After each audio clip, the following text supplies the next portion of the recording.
CM Ramesh పరిచయం అక్కర్లేని పేరిది. Senior రాజకీయ నేతగా సుపరిచితులు. సుదీర్ఘకాలం రాజకీయాలు చేస్తూ వస్తున్నారు. తెలుగుదేశం పార్టీ నుంచి బీజేపీలో చేరి ప్రస్తుతం లోక్సభ సభ్యుడిగా ఉన్నారు. అయితే కేంద్ర పెద్దల వద్ద రోజురోజుకు సీఎం రమేష్ పరపతి పెరుగుతోంది. బీజేపీ పెద్దలతో సన్నిహిత సంబంధాలు మరింతగా పెరుగుతున్నాయి. ప్రధాని నరేంద్ర మోడీ, కేంద్ర హోంశాఖ మంత్రి అమిత్ షా వద్ద పలుకుబడి అమాంతం పెరిగినట్లు తెలుస్తోంది. కేంద్ర ప్రభుత్వం ప్రకటించిన ఏ కమిటీలో అయినా సీఎం రమేష్ ఉండి తీరాల్సిందే అన్నట్టు పరిస్థితి ఉంది. ఏకంగా జమిలి ఎన్నికలపై కేంద్ర ప్రభుత్వం నియమించిన జాయింట్ పార్లమెంటరీ కమిటీలో కూడా సీఎం రమేష్ సభ్యుడిగా ఉన్నారు. మరోవైపు రైల్వే స్టాండింగ్ కమిటీ చైర్మన్ గా కూడా పదవి ఇచ్చారు. మరో 2-3 కమిటీల్లో సభ్యుడు కూడా ఆయన ఉన్నారు. ఎక్కడో రాయలసీమ నుంచి వచ్చి ఉత్తరాంధ్రలో పోటీ చేసి గెలిచారు సీఎం రమేష్. పూర్తిగా గ్రామీణ నేపథ్యం ఉన్న నియోజకవర్గం అది. అటువంటి నియోజకవర్గంలో నెగ్గి బీజేపీలో కీలక నేతగా మారారు.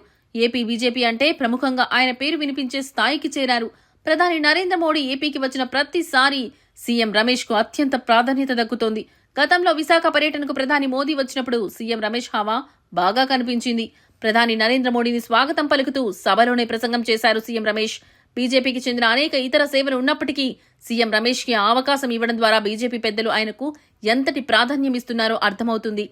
ఏపీ నుంచి 3 ఎంపీలు గెలిచారు. అనకాపల్లి నుంచి సీఎం రమేష్, రాజమండ్రి నుంచి పురంధేశ్వరి, నర్సాపురం నుంచి భూపతిరాజు శ్రీనివాస్ వర్మ విజయం సాధించారు. సామాజిక సమీకరణలు కుదరక కేంద్ర మంత్రి పదవి సీఎం రమేష్ కు దక్కలేదు. లేకపోతే కేంద్ర కేబినెట్ లో ఆయనకు తప్పకుండా స్థానం ఇవ్వాల్సి ఉంది. అయితే ఆయనకు రైల్వే స్టాండింగ్ కమిటీ చైర్మన్ పదవి ఇవ్వడం ద్వారా కేబినెట్ పెర్తుతో కూడిన పదవి ఇచ్చినట్లయింది. బీజేపీకి ఎంతో ప్రతిష్టాత్మకంగా జమిలి ఎన్నికలకు సంబంధించి నియమించిన జాయింట్ పార్లమెంటరీ కమిటీలోనూ సీఎం రమేష్ కు చోటు దక్కింది. కేంద్ర హోంమంత్రి అమిత్ షాతో నేరుగా సంబంధాలు కలిగిన నేత సీఎం రమేష్.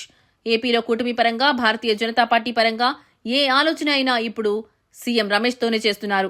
కేంద్ర పెద్దలు, బీజేపీ పెద్దలకు ఆయనకు మంచి సంబంధాలు ఉన్నాయనడానికి ఎన్నో ఉదాహరణలు కనిపిస్తాయి. అయితే త్వరలో ఆయనకు కేంద్ర మంత్రివర్గంలో చోటు ఖాయమని ప్రచారం నడుస్తోంది. బీజేపీ రాష్ట్ర అధ్యక్షుడిగా పీవీఎన్ మాధవ్ ఎంపిక వెనుక సీఎం రమేష్ ఉన్నారన్నది బహిరంగ రహస్యం. రాజమండ్రి ఎంపీగా గెలిచిన పురంధేశ్వరి బీజేపీ రాష్ట్ర అధ్యక్షురాలిగా ఉండేవారు. ఆమెను మరోసారి కొనసాగిస్తారని ప్రచారం నడిచింది.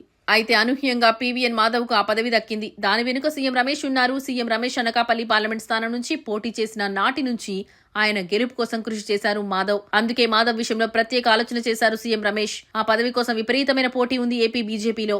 కానీ కేంద్ర హోంమంత్రి అమిత్ షాతో ఉన్న సాన్నిధ్యంతో ఈవీఎం మాధవ్ను నియమించుకున్నారు సీఎం రమేష్. ఇప్పుడు ఏపీ బీజేపీ అంటే కేంద్ర పెద్దలకు కనిపించేది కూడా ఆయనే. అయితే 2019 ఎన్నికల తర్వాత బీజేపీలోకి వెళ్లారు సీఎం రమేష్.